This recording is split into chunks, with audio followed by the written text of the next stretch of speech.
A newcomer approved for a $1,000 credit card with no Canadian history, who only ever makes the minimum payment at a typical 19.99% rate, can pay about $857 in interest over 10 years on that first balance alone, according to the Financial Consumer Agency of Canada. The good news is you can absolutely get a card with no Canadian history. The bad news is the card most newcomers accept is the wrong one.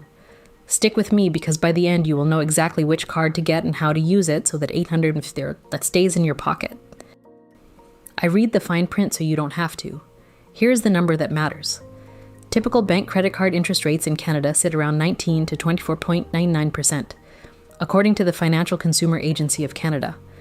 That means carrying a persistent balance of just $2,000 can quietly cost you between $380 and $500 in interest every single year, and that is money that does nothing to build your future. Here is why getting this wrong is so expensive. Many first approvals land at just $500 to $1,000, which keeps your utilization high relative to normal spending. And Equifax Canada guidance says utilization over about 30% of your limit drags your score down. On a $1,500 balance at 19.99%, paying only a 3% minimum leads to roughly $285 in interest in the first year alone, according to FCAC repayment patterns. Combine a high-rate card, high utilization, and one late payment, and a newcomer can easily burn thousands over their first few years in Canada. The real damage isn't the credit card itself, it's everything that comes after. If a store card charges you 29.99% instead of a bank card's 19.99% on a $1,000 balance, that's an extra roughly $100 a year in interest according to settlement.org and FCAC figures. And if late payments and high utilization keep your score in a near-prime band, financing a $25,000 car at 8% instead of 4% over 5 years adds roughly $2,800 in extra interest per FCAC data. One newcomer example combining all of this loses about $3,580 over 8 years, almost all of it avoidable. Step 1 is to compare newcomer offers before you apply to anything, because the first card a branch offers is rarely the best one. Gather your passport, proof of status like a PR card or permit, your CN, and proof of address such as a lease or utility bill, which Wealthsimple notes are typically required. Then visit at least 2 banks' newcomer pages, like Scotiabank StartRight, BMO Newcomer, or TD New to Canada, and use the RateHub Best Cards for Newcomers comparison tool to confirm which offer unsecured cards with no Canadian history required. These are examples, not recommendations. Always read the card's terms and check your own situation. Now pick the right card, not just any card.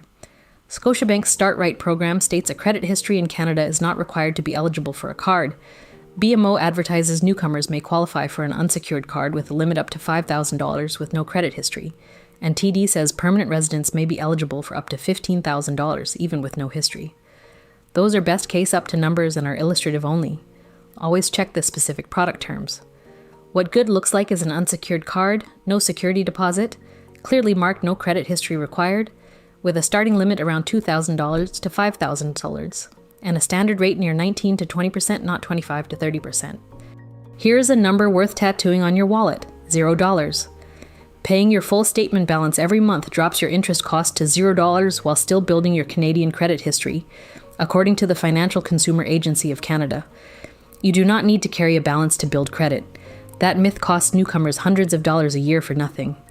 Step 5 is where most people win or lose, so let's make it automatic. Once approved, check your credit limit in online banking and calculate 30% of it. That's $600 on a $2,000 limit. And set a personal rule to never let your statement balance past that figure, using debit for anything beyond it. Then set up automatic payment of the full statement balance from your checking account each month, timed a few days before the due date, so you pay 0% interest and never miss a payment. Equifax Canada identifies low utilization and on-time payments as the ideal behavior for building credit. If this is useful, subscribe. The next breakdown is already coming. Before I get to this last step, the stoke, which is the most counterintuitive part, most newcomers think opening several cards fast builds credit faster, and it does the opposite.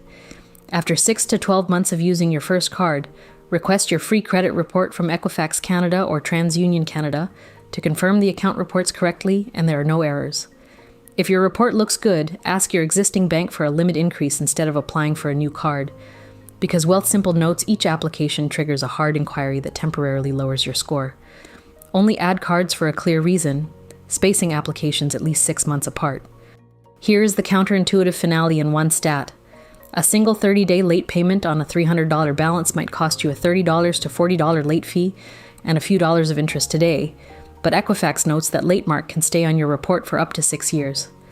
If it keeps you in a higher rate credit tier when you finance a $25,000 car, that one small slip can snowball into roughly $2,800 of extra interest, according to FCAC figures.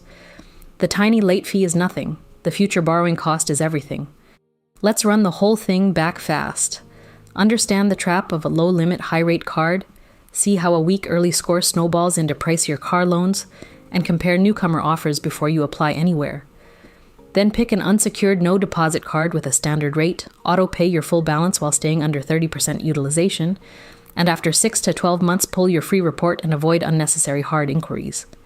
Do those 6 things and you keep most of that avoidable $3,980 the FCAC and Equifax numbers point to. Getting this first card right is the foundation for every rate you'll be offered in Canada, so bookmark these steps before you finance a car or apply for anything big. Next, I'm covering exactly how to build a Canadian credit score from 0 to prime in your first 2 years, the specific milestones lenders look for. If you want to catch that, subscribe so you don't miss it.